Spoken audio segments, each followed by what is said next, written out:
Hey, welcome back to Father and Son Sports Card Connection, our YouTube channel. I'm Matt, this is my dad Alan, and we're coming at you today with some more information regarding the sports card market. So today we wanted to go ahead and just talk with you a little bit about how this all started for us. Then I have to point a finger at Dad and say, Dad, you're the reason that we're kind of in this business. Is he got me into collecting, and so I want to go back to when you first started collecting.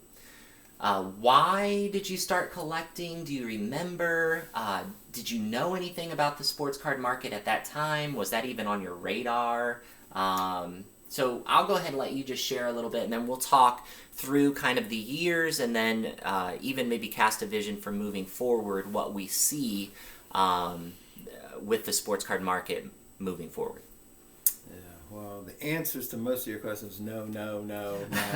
I grew up loving sports, and man, I just love to go to the dime store and get a few packs and bring them home and open them. I never opened them until I got home. I remember I would go up in my room and open the cards, and it was just like Christmas to me. That was my favorite thing. I would leave the playground at school and go to the dime store in town, get like as many packs as I could with like my lunch money, and come back and just wait until I got home and opened them. And I had no idea about any type of sports market or whatever, card market. I just enjoyed doing it. I never really even traded that much with my friends. I would collect my teams, but if somebody had something I wanted, and I remember trading for a Len Dawson iron-on patch one time. I forget what I gave the kid, but it was probably whatever he wanted, because I wanted the Len Dawson, and it was just all about, money wasn't even involved in any of my decision making at all, and as time went on, I collected 5 or 6 years whenever I was a kid, and then I just kept them. And then whenever Matt was born, it was that year that I started buying more cards. And I don't know if it's just because I had a son, because he wasn't old enough to do anything. And then, so I had just bought him in 1980, and then I didn't buy any cards again until we started kind of going to stores and stuff, and shops, and about in 85, I think it was. Excuse me, I think it was whenever we started buying cards together, and he was old enough to, enjoy it. So yeah, then whenever I got into the card market, the card business, I guess you'd say, I definitely had no idea about making a profit or investing even. It was just all about the here and now for me. So whenever I would get a pack, I would open it up, and really, Dad did a good job of teaching me the importance of taking care of the cards. And I even remember there being times when I would get a certain card, and Dad would hold on to it for me, and he'd say, you're not ready for this card yet. Like, you need to know how to take care of the cards, and understanding that there was value in condition.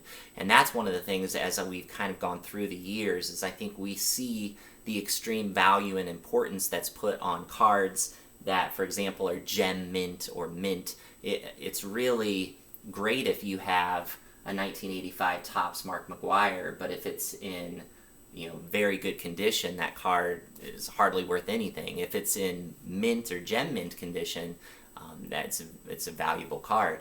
And so as I was growing up, I just, it seemed like all my friends were collecting. Probably not all of them, but a lot of them were collecting.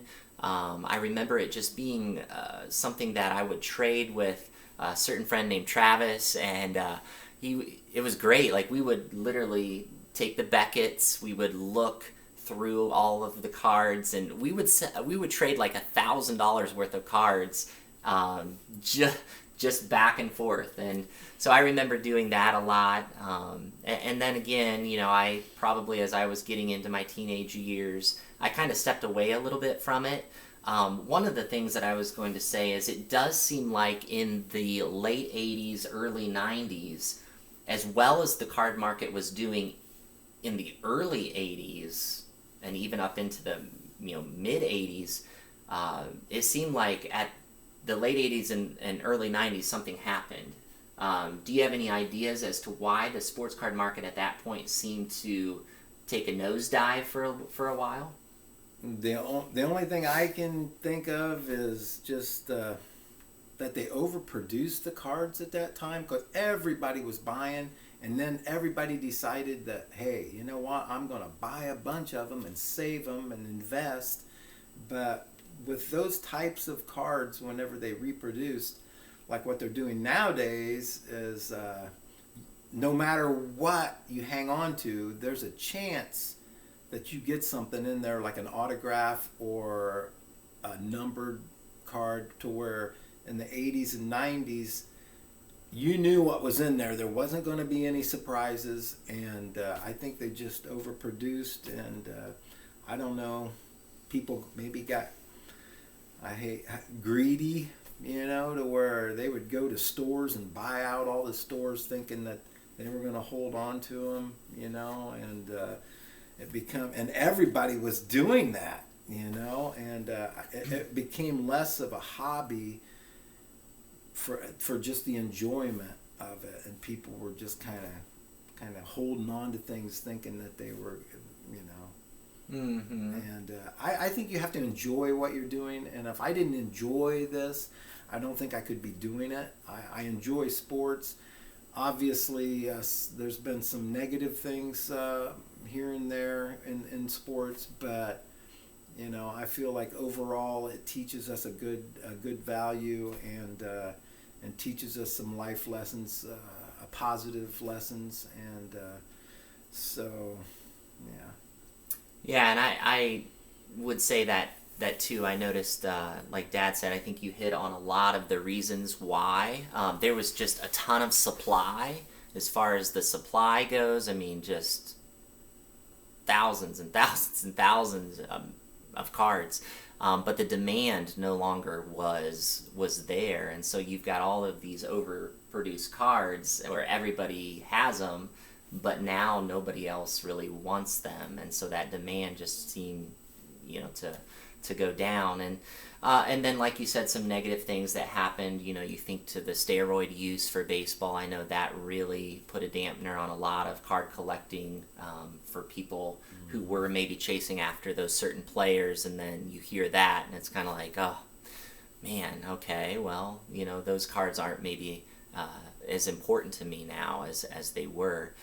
But it's been interesting because we've now been in the actual business side of this for the last almost 4 years, and we have seen an unbelievable, it seems like, rise within even just the last year, where the sports card market has seemed to just catch on fire, and people are getting back into the hobby. They are investing in sports cards. And part of it has been interesting because I know, you think back the last 6 months and everything that's been going on with COVID, and it seems like it's given more people maybe more time, where maybe they're working from home. I know some places have even had to shut down, and so people have had more time at home to maybe get back into their cards that they'd not thought about for a while. Then you had the documentary, The Last Dance, with Michael Jordan and the Bulls, and those cards all started to take off, and a documentary with Mark McGwire and Sammy Sosa, and those cards started to take off. And so it seems like, what we're hoping is that as the sports card market and the whole industry in general, as we're moving forward, the hope is that we won't revert back to what happened in the late 80s and early 90s, where card companies just, hey, let's just overly produce all of these cards and just, we're making money, let's just continue to do that. So we're hoping that does not happen, and that hopefully as we move forward we'll continue to be able to make investments in cards, and there's still a quality of rarity to the cards, and like Dad said, with the possible autographs and the numbered cards, and now with all the grading opportunities too. You can send your cards into PSA or BGS or SGC, all these different companies, and get your card graded, that adds another element of scarcity, which helps, again, drive the card market. So, anything else that you have thoughts on that moving forward that you want to share? Not really. Okay. So, again, we'll probably have more videos on this certain topic. There will even be times, I believe, where we'll be able to have people come in and talk a little bit about their experiences with the card market. I do have something I wanted to add. I feel like it's just so important that you enjoy what you do, and don't do it out of just wanting to make money or something like that, because then you're going to have feelings that go with that, and there's bound to be bad feelings in there too. So enjoy collecting, and collect the cards that you like, that you want to like, and sure, if there's an element of investing, and that's fine, but know what you're doing. Don't just don't follow other people.